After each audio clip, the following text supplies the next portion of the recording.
जय श्री राम।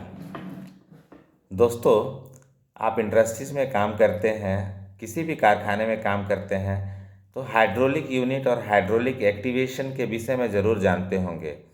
हाइड्रोलिक एक ऐसा संयंत्र है जो सिलेंडर्स को एक्टिवेट करता है और जिससे अनेकों कार्य संपादित होते हैं। आइए आज हम चर्चा करेंगे 10 ऐसे कारणों का जो संभावित कारण होते हैं जिसके चलते हाइड्रोलिक यूनिट में प्रेशर जनरेट नहीं हो पाता या लो प्रेशर का सामना करना पड़ता है और सिलेंडर एक्टिवेट नहीं हो पाता है। 10 संभावित कारणों में पहला कारण है लो लेवल ऑफ ऑयल।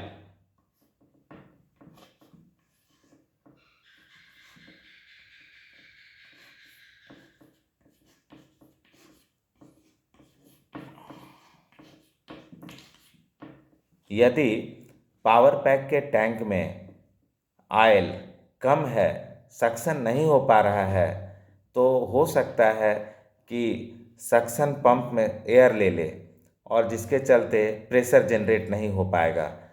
या ऑयल लेवल में जो सक्शन लाइन है उसमें कोई लीकेज हो, सक्शन तो होता है लेकिन वो लीकेज होने के चलते वापस ऑयल ड्रेन हो जाता है उसी टैंक में, तो प्रेशर जनरेट नहीं होगा।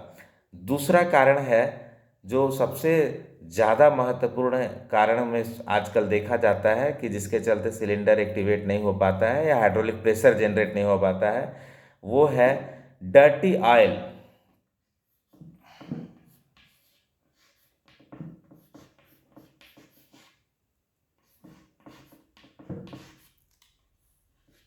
दोस्तों, एक बहुत बड़ी समस्या है जब भी हम हाइड्रोलिक यूनिट को चार्ज करते हैं या साल में एक बार जब भी मेंटेनेंस करते हैं 6 महीने में, तो हमें लाइन फ्लशिंग एंड फिल्टरेशन ज़रूर करना चाहिए और नास वैल्यू भी ऑयल की हमें ऑनलाइन पता करनी चाहिए।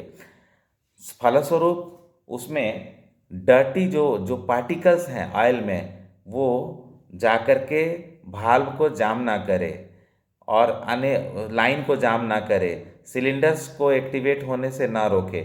सो हमें डर्टी ऑयल से बचना है, गंदे हाइड्रोलिक ऑयल्स हमें यूज नहीं करने हैं। जब भी ऑयल यूज करना है फ्लशिंग और फिल्ट्रेशन के बाद ही यूज करना है। अगर हम गंदे ऑयल यूज करेंगे तो हो सकता है कि उसका पार्टिकल्स जा कर के भाल्व में जाम हो जाए, चॉक्ड हो जाए, सो प्रेशर जनरेट नहीं होता है। एक बहुत बड़ा कारण है।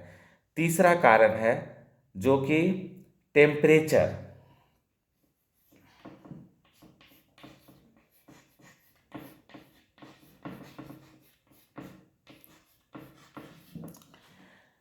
दोस्तों, हम अलग अलग ग्रेड के हाइड्रोलिक ऑयल यूज करते हैं, जैसे कि 68 हो गया हाइड्रोलिक ऑयल, 30 U2 हो गया या 46 हो गया ग्रेड। ये जानते हैं क्या है 68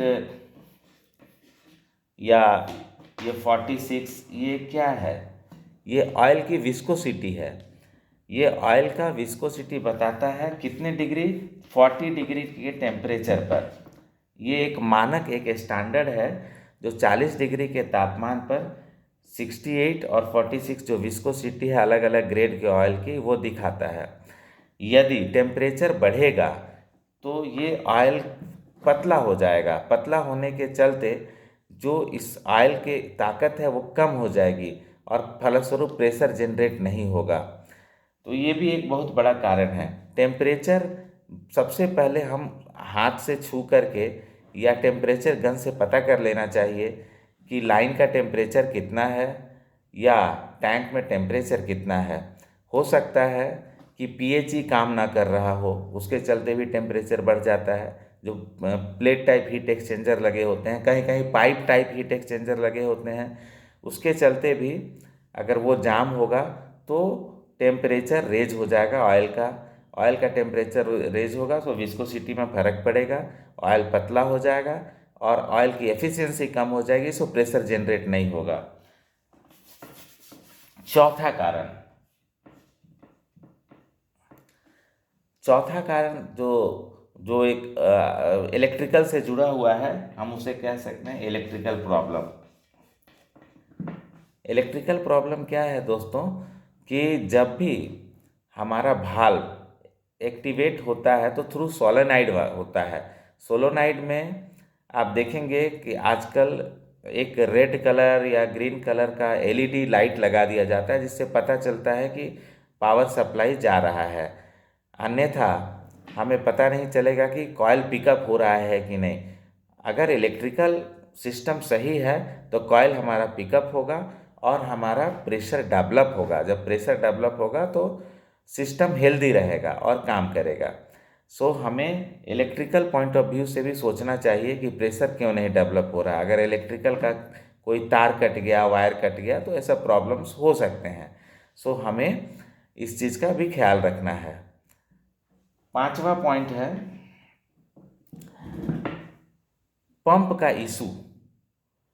पंप इशू में क्या है,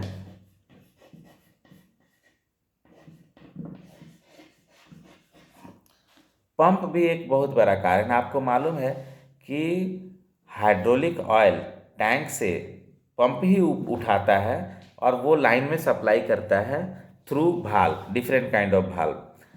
तो अगर पंप का कंडीशन ठीक नहीं होगा, पंप हो सकता है उल्टा रोटेट कर रहा हो सकता है कि पंप में पंप 100% एफिशिएंसी पर काम नहीं कर रहा हो, तो ये सब कारण होते हैं। या ये भी हो सकता है कि पंप का इंटरनल कुछ डैमेज हो।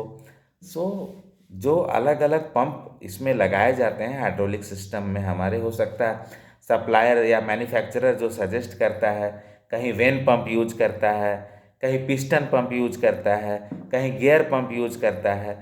जो भी पंप हो, अलग अलग पंप जो भी हैं, वो पंप फंक्शन कर रहे हैं कि नहीं, ये पहले हमें जांच लेनी चाहिए। और पंप वाली लाइन में एक फ्लो मीटर जरूर लगा लेना चाहिए। ये फ्लो मीटर हमें बताएगा कि ऑयल का फ्लो कितना है पंप के द्वारा। अदरवाइज हमें पता ही नहीं चलेगा कि ऑयल का फ्लो है या नहीं है। या हमारा मान लीजिए 160 LPM मैन्युफैक्चरर द्वारा एक स्टैंडर्ड दिया गया है पंप में डिसाइड करके कि 160 लीटर पर मिनट ये पंप की कैपेसिटी है। तो हम अगर फ्लो मीटर रहेगा तो ये जान पाएंगे कि 160 लीटर पर मिनट वो पंप कर रहा, या मान लीजिए 100 लीटर ही है, 50 लीटर ही, जो भी स्टैंडर्ड है as per the pump, it depend on the size of pump. तो हमें ये मालूम करना होता है। यदि फ्लो मीटर नहीं भी लगा है फिर भी हम पंप का फ्लो मालूम कर सकते हैं, ऑयल का फ्लो मालूम कर सकते हैं कि पंप कितना ऑयल फ्लो कर रहा है। हम एक छोटा कंटेनर लेकर के स्टॉप वॉच लगा करके पंप चालू करके ऑयल उसका देख सकते हैं उसके ड्रेन लाइन से कि हमारा 1 मिनट में कितना ऑयल वो पंप कर रहा है, तो हम डिसाइड कर पाएंगे। लेकिन फ्लो मीटर बहुत ही अच्छी चीज़ है और फ्लो मीटर से हम आधुनिक चीज़ें आसानी से जान पाएंगे कि क्या प्रॉब्लम है, फ्लो कितना है। फ्लो अगर नहीं है तो प्रेशर जनरेट नहीं होगा, तो सिलेंडर एक्टिवेट नहीं होगा। छठा कारण है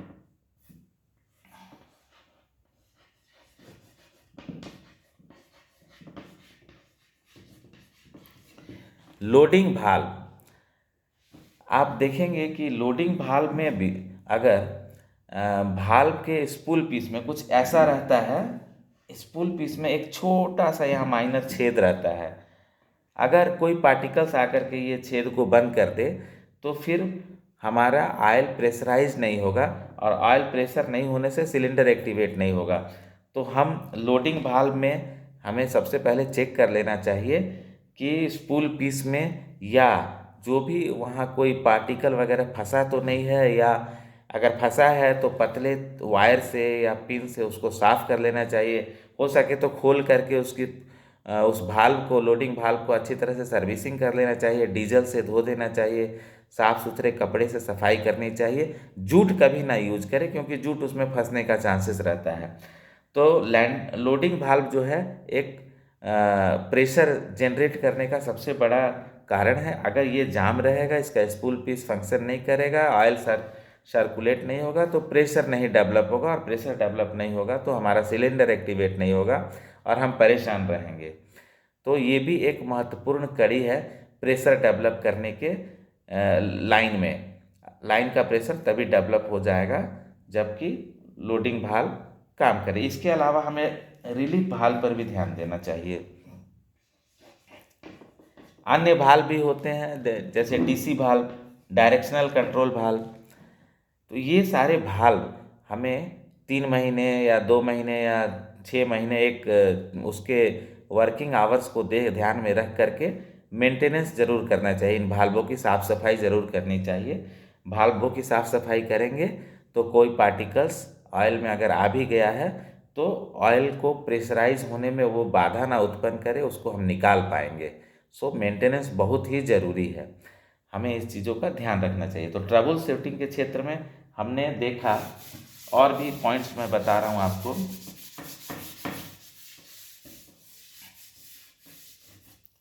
आठवां पॉइंट,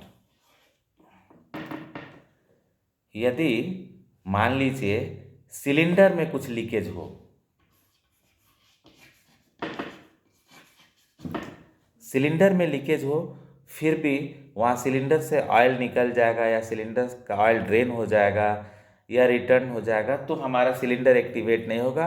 प्रेशर वहाँ तक जाएगा लेकिन सिलेंडर एक्टिवेट नहीं होगा अगर सिलेंडर में कोई लीकेज मिले तो ये भी एक हमारा पॉइंट है जो कि हमारा लाइन अगर प्रेशर नहीं हो रहा है, प्रेशराइज नहीं हो रहा है, तो हम सिलेंडर की भी जांच करें। 9वां पॉइंट, आप देखते होंगे कि एक्यूमुलेटर्स लगे रहते हैं जो नाइट्रोजन गैस से भरे होते हैं। पावर पैक में के सामने या ऊपर एक एक्यूमुलेटर्स दिए जाते हैं या अलग से कनेक्ट कर दिया जाता है जो नाइट्रोजन गैस भरे रहते हैं। अगर उसका सेटिंग्स गड़बड़ा जाए या मान लीजिए उसको 70 kg पर सेंटीमीटर स्क्वायर पर सेटिंग है, अगर ये सेटिंग गड़बड़ा जाए या ये लो हो जाए तो हमारा सिलेंडर फिर भी फंक्शन नहीं करेगा, हमारा लो प्रेशर दिखाएगा। तो इसका भी हमें ध्यान रखना चाहिए, या एक्यूमुलेटर्स का फंक्शन वगैरह ठीक नहीं है। 10वां कारण है पूरा लाइन हमें चेक करना चाहिए कि कहीं कोई लीकेज तो नहीं है। यदि कोई लीकेज है, कभी कभी हमारा जो पाइपलाइन है वो अंडरग्राउंड होता है तो लीकेज हुआ तो हमें पता भी नहीं चलता है क्योंकि हमें वो दिखता नहीं है, और हम इधर हमारा ऑयल भरते चले जाते हैं और उधर से ऑयल वो ड्रेन हो जाता है, निकल जाता है। सो हमारा फंक्शन नहीं कर पाता है सिलेंडर्स। तो वो भी एक कारण है प्रेशराइज ना होने का, सिलेंडर प्रेशराइज नहीं होता है, सो फंक्शन नहीं होता है। इन 10 कारणों 10 संभावित कारणों का हमने आज जिक्र किया।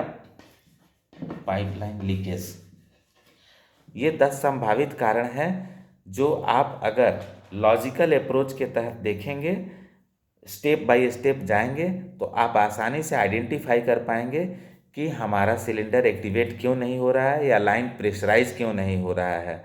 इन सब बातों का ध्यान रखना चाहिए और हम आसानी से ट्रबल शूटिंग कर पाएंगे। इन 10 पॉइंट्स को हम ध्यान में रख के, आशा है 10 पॉइंट्स आपके लिए महत्वपूर्ण होंगे। हाइड्रोलिक रिलेटेड अन्य वीडियो के लिए हमारे चैनल्स को सब्सक्राइब कर लीजिएगा। मैं और भी वीडियो अपडेट करता रहूँगा। धन्यवाद। जय हिंद।